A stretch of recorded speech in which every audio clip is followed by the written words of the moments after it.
भोपाल से खबर जहां पर गृह मंत्री डॉक्टर नरोत्तम मिश्रा का बयान सामने आया है।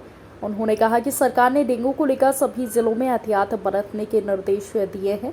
प्रदेश के अस्पतालों में दवाओं और चिकित्सा व उपकरणों की व्यवस्था के लिए अलर्ट किया गया है। नगर निगम को लार्वा नष्ट करने के निर्देश दिए गए हैं। केंद्रीय गृह मंत्री अमित शाह के दौरे को लेकर एमपी के गृह मंत्री डॉक्टर नरोत्तम मिश्रा बोले कि मध्य प्रदेश के लिए आज ऐतिहासिक दिन है। केंद्रीय नेतृत्व का जितना धन्यवाद दिया जाए उतना कम है। केंद्रीय नेतृत्व ने मध्य प्रदेश में सौगातों की झड़ी लगा दी है। 6 माह में ये 6वीं सौगात मिलने जा रही है। हिंदी में मेडिकल की पढ़ाई की शुरुआत कर केंद्रीय गृह मंत्री ये संदेश देना चाहते हैं कि अब इंग्लिश को अलविदा करने का समय आ चुका है। अब मरीज भी डॉक्टर की भाषा समझ सकेगा। ग्वालियर में एमपी के सबसे बड़े एयरपोर्ट की सौगात मिलने जा रही है। इसके साथ ही फॉरेंसिक साइंस यूनिवर्सिटी, महाकाल लोक चीते व रानी कमलापति रेलवे स्टेशन की सौगात मिल चुकी है। कमलनाथ के राहुल गांधी की यात्रा में शामिल होने पर गृह मंत्री ने बयान दिया। रूप में होगी, ना सिर्फ मध्य प्रदेश बल्कि यूपी, उत्तराखंड, बिहार के भी नेता जो है वो यहाँ जुटने की तैयारी है। ये आपने ठीक बता दिया। बाहर के प्रदेशों से ही लाला के अपनी यात्रा को बड़ी कर रहे हो। स्थानीय लोगों की भागीदारी ना के बराबर हो रही है। पूरे देश के अंदर पूरे देश से इकट्ठे करते हैं और बुला बुला के अपनी यात्रा को सफल बना के दूसरों को संदेश देना चाहते हैं। ये अब फेसबुक का जमाना है, ट्विटर का जमाना है, व्हाट्सएप का जमाना है। सब देख रहे हैं कौन से चेहरे कहां कहां के। जल्दबाजी कर रहे हैं कांग्रेस कर रही है, पढ़ाई हिंदी में जो कर रहे हैं जल्दबाजी। डेंगू के मरीज पिछले दिनों में आए हैं और मध्य प्रदेश की सरकार ने सभी जिलों में एहतियात बरतने के लिए सभी जगह पर अस्पतालों में चिकित्सा की, दवाइयों की, उपकरणों की व्यवस्था के लिए ताकीद कर दी गई है और लार्वा नष्ट करने की कार्रवाई के लिए नगर निगमों को अलर्ट किया जा रहा है। स्वास्थ्य विभाग और नगर निगम दोनों। मध्य प्रदेश के लिए आज बड़ा दिन है। देखिए, जब भी राष्ट्र के गौरव का विषय आएगा, जब भी राष्ट्र के सम्मान का विषय आया, वो आप इतिहास देख लो, तब कांग्रेस ने कोई ना कोई मीन में एक निकाला। जब राम जन्मभूमि का शिलान्यास हो रहा था तो तारीख पर सवाल उठा दिया था दिग्विजय सिंह ने। जब हमारी सेना ने सर्जिकल स्ट्राइक की, एयर स्ट्राइक करी, तो सेना पर सवाल उठा दिया था इन्होंने वैक्सीन पर सवाल उठा दिया था। जो विश्व के अंदर हमारी वैक्सीन सबसे पहले आई।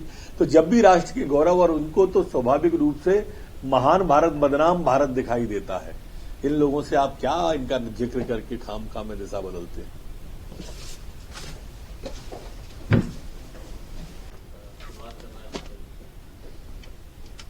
बड़े दिन के साथ साथ ऐतिहासिक दिन भी है और निश्चित रूप से हम कितना आभार व्यक्त करें अपने केंद्रीय नेतृत्व का, माननीय प्रधानमंत्री जी का, माननीय अमित शाह जी का, जो लगातार मध्य प्रदेश में सौगातों की झड़ी लगाए हुए।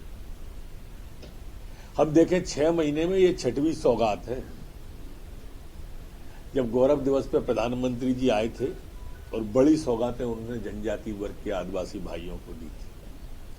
अभी पिछले ही दिनों आज माननीय अमित शाह जी हिंदी के मेडिकल कॉलेज की सौगात देकर ये संकेत भी देना चाहते हैं कि अब इंग्लिश को अलविदा कहने का समय आ गया है और अपनी मातृभाषा में आगे बढ़ने का समय अब देश का प्रारंभ करने के लिए आज आ रहे हैं।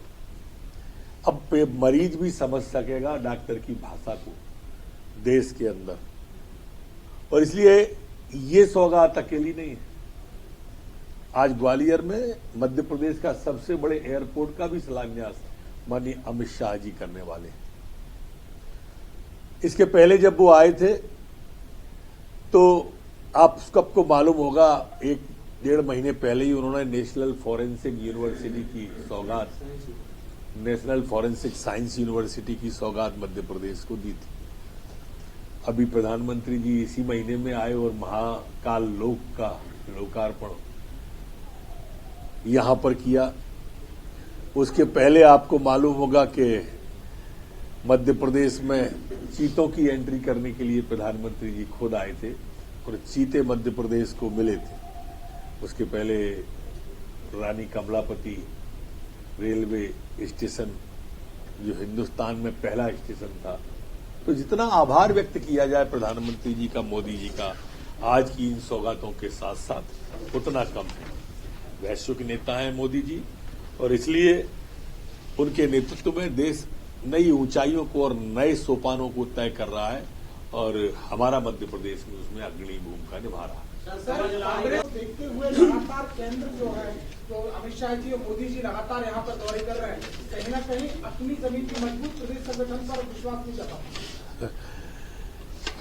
केंद्रीय नेतृत्व हमारा यहाँ आ रहा है और उनका नेतृत्व वहां जा रहा है, ये भी अचंभे की बात है। देखिए मित्र, भारतीय जनता पार्टी कभी भी चुनाव को ध्यान में रख करके काम नहीं करती। भारतीय जनता पार्टी जनहित को ध्यान में रख करके, विकास को ध्यान में रख करके काम करती है। जब 370 हटी तब कौन सा चुनाव था? राम जन्मभूमि का शिलान्यास हुआ तब कौन सा चुनाव था? अभी मैंने आपको पिछले यही अमित शाह जी 1.5 साल पहले जबलपुर में आए थे। ऐसे अगर आगे वाले जोड़ोगे तो 3.25 साल पहले जबलपुर में आके जनजाति के हितों की घोषणा जब की गई थी तब कौन सा चुनाव था? प्रधानमंत्री जी आए थे 6 महीने पहले, तब कौन सा चुनाव था? ये आलोचना करने की आदत है इनकी और इसलिए ही तो मध्य प्रदेश छोड़ के पदयात्रा में जा रहे हैं। कमलनाथ सर पदयात्रा में पहली बार शामिल हुए।